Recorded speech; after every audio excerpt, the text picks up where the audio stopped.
Rather than making your character move every time you press the button, we might like to do continuous movement, so he carries on moving until you change the direction.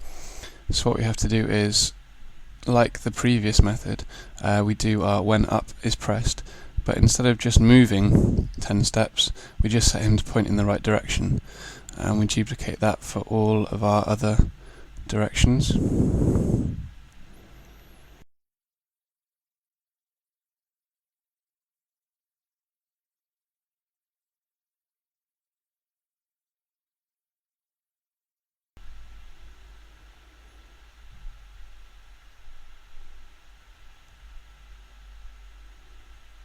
So now we've got our character pointing in the right direction when we press the arrow keys, but not actually moving it. So we'll add the only face left right, just to make sure it looks a bit more natural. And then we need to move on to the task of actually making a move. So this is relatively easy.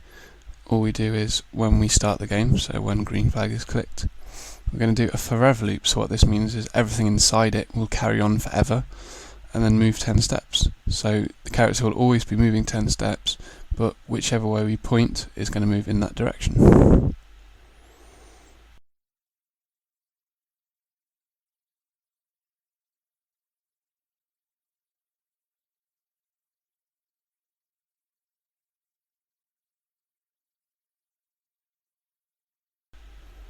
And a nice thing to add at the end is if on edge bounce, and what this does, if you bounce into the edge, it just bounces you back in the opposite direction.